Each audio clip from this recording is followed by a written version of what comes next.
for the Mark V Supra, the 4-rotor in this thing. I got approval to keep a safe rev limit at 10,000 RPM for now. So it's gonna be a spicy day. I wanna show you real quick what's new on the car since last video. Johan whipped up this beautiful new engine mount in front. I'm inspired now to have him build me BMX bikes because it almost looks like a really wide BMX handlebar. But the engine's rock steady now. The mount came out sick. We got a catch can. We used the old one from the dry sump, mounted it up here. The engine doesn't really appear to breathe a lot, but it's a good idea to have that instead of just venting it to atmosphere.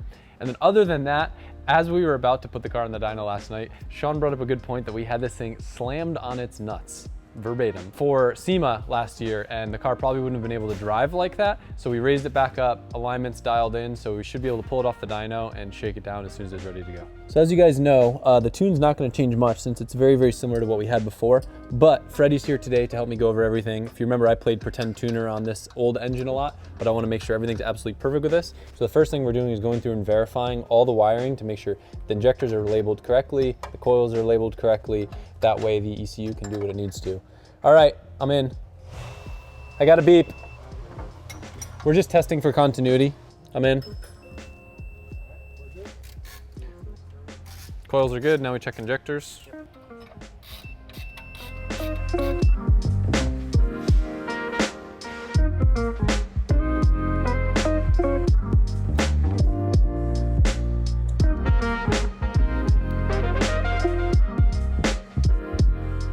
We'll be using EGTs to be able to trim out the individual rotors to make sure fueling's good. So what we're doing right now is I'm actually gonna heat up these runners to verify that all the EGT sensors work. But occasionally when you have different variances in intake manifolds, exhaust manifolds, some cylinders or rotors will want more fuel than others, and this allows you to get it perfectly dialed in since a wideband tells you the combination of all of them. All right, I'm doing number 1, you ready?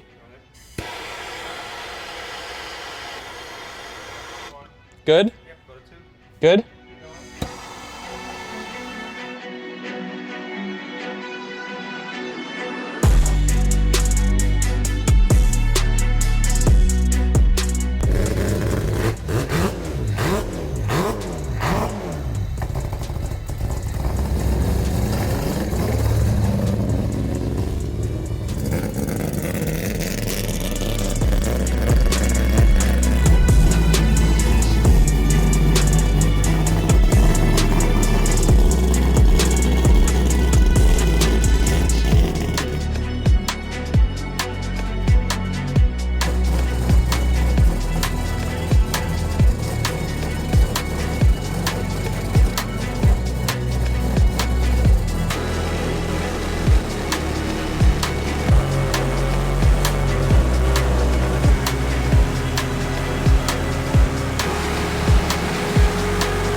When I ran 100 versus 70, it made less mid-range. And that makes sense. Yeah.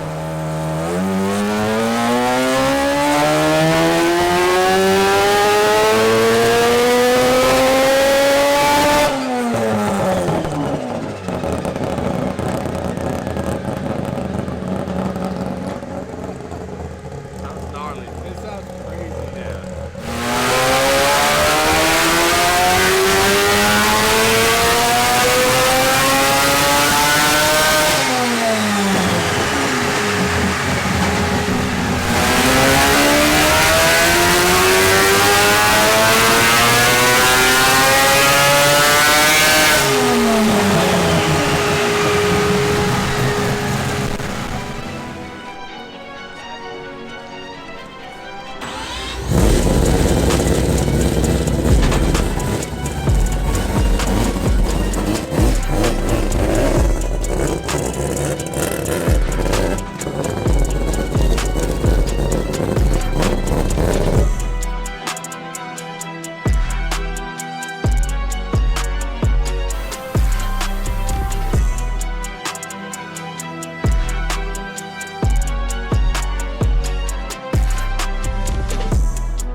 So after taking apart the whole fuel system, having a little bit of a fuel pressure issue on the dyno, it turned out to be just a ground issue. So one of the wires when we did a battery change got mixed up.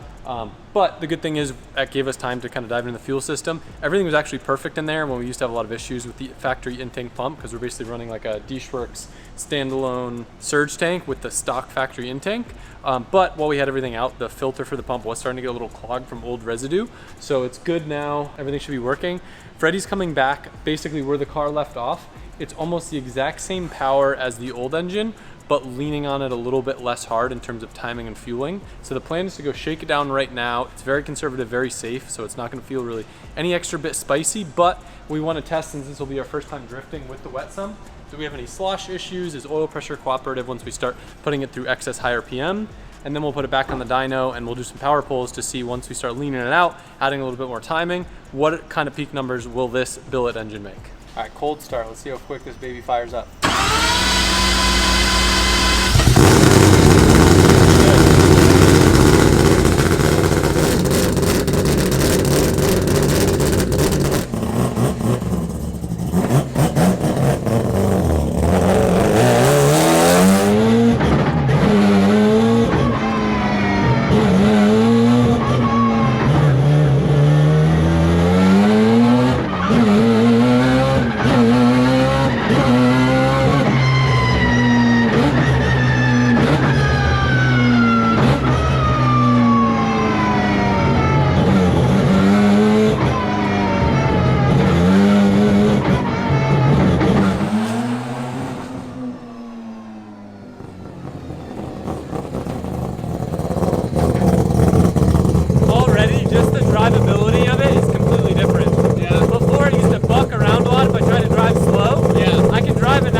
Fuel pressure is dropping.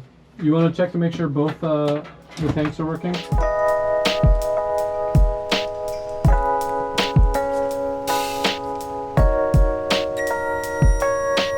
feel like you guys got to be sick of me saying this already. But you got to remember, every $5 you spend on Drift HQ, LZMFG.com, or RTRvehicles.com, it's going to get you entered for a chance to win my Mustang RTR Spec 5 and $15,000 cash. But wait, there's more. I'm sorry my phone just rang. I know that's really annoying and maybe you checked your phone, but if you didn't, just know that there's a chance you win this car. And not only do you get the car and the cash, we fly you out here to come out to the compound, have a good time, and then we ship the car back to you. It's a crazy deal. I will make sure Mike puts in the description all the countries that are eligible for the giveaway, because it's not just the USA. And it's a worthy time to mention we have actually just negotiated and lowered pricing for international shipping. So if you're not from the USA and you want to order something to support what we do, check our latest rates because they're really good. It's something you guys have voiced to me and we've been working on, and I'm stoked to tell you that we got it down. Current theory. So we were running on the dyno miraculously without a lift pump. Somehow the two surge pumps were actually pulling fuel from the main tank, but we think when they ran the surge tank dry, maybe they got damaged. So we're gonna try changing both pumps. We're just having a fuel pressure drop, which is very abnormal for an NA engine, just free revving. Pretty substantial, so we're gonna take a look and inspect before we put it back in the dyno.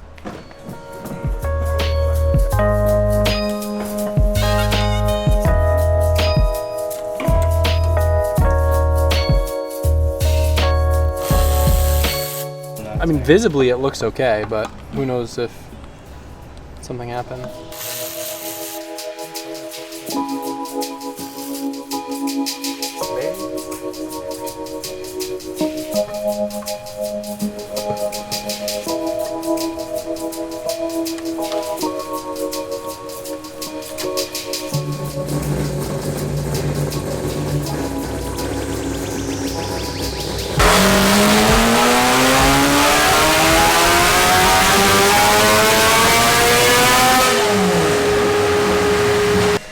after some of the changes, the car is really rich, which means maybe something happened, but that means maybe more power, maybe, I don't know.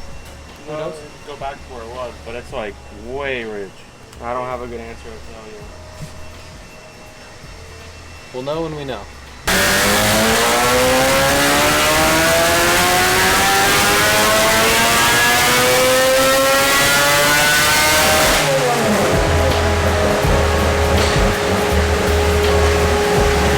We know both new pumps are working because we unplug them and the fuel pressure stays one at a time. Yeah, the fuel pressure's 30 at 9,000. Supposed to be above 50.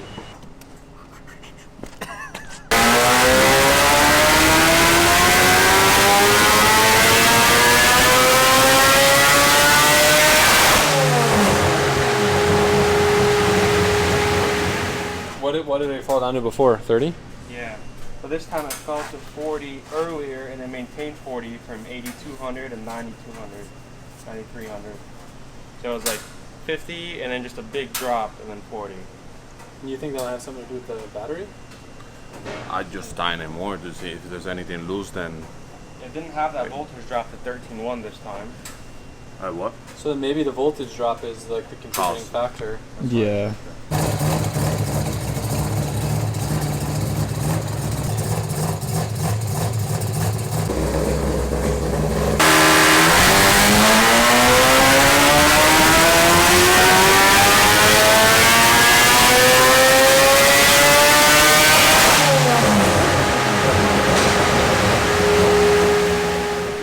Went down, power went up.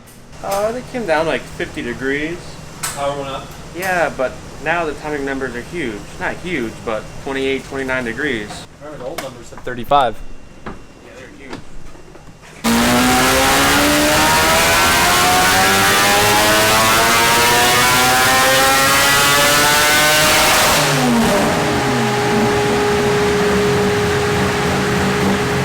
Words you want to say? Rotaries are temperamental. Ain't that the truth? I know. The engine's doing great. It's just the computer one. It's just one thing makes power, then another thing doesn't make power, then another thing makes power. It doesn't make sense. Jay-Z, more boost make vroom. This, no, I don't know. Siema, jestem Pechujo. Dzień dobry. Niezły outfit. Dzień dobry. Nie wiem. Nice outfit. Dziękuję. Proszę. Okay, bye. I would love to explain to you what's going on with this thing. Quite frankly, we don't really know yet. So there's been a lot of diag. I don't believe it to be anything with the engine. The engine's been rock solid, starts almost first start, but something weird with the car is going on. This is the best illustration I can show. Basically, we're seeing a massive variance in power with nothing at all changing in the map. So what that's telling us is something is happening with heat. Now, every sign and everything we look into points to nothing being actually engine related. It's something outside of the engine. I don't think it's a sensor. What we're leaning towards right now is possibly a fuel heating issue, because the one thing that changes between all these pulls is the wideband reading. Now the car is not in closed loop, so it's not adjusting or doing anything on the ECU side. However, in the beginning when you start to do pulls, it runs rich. If you pull fuel out, then you need to add it back once it starts to get warm. So if you leave the map the same, the car's running pretty rich when it's cold and then pretty lean up top. Now the current theory is that maybe the fuel is getting hot because I'm running 3 pumps all at the same time versus them being staged and turning on as it has higher fuel demand. It's possible that when the fuel is getting very hot that the injector's flow characteristics change, which is why we're needing to make fuel adjustments. Now, could I go and drive it like this? Yes. I have invested a lot of money and time into this new Billet 4-rotor, so I want to get everything perfect and be able to get consistent results on the dyno so that I know that in the real world, especially once we turn corrections on, that everything's just going to stay consistent. You can lean on those corrections, but if you do that, then if you have a sensor fail, you're not in the best shape. So we're in no rush. We don't have any events around the corner, so we're going to try a couple more things with this thing, try to get it consistent. We haven't even really played with the stuff that can add power to this. I think we wound up leaving it at around 465 horsepower right now.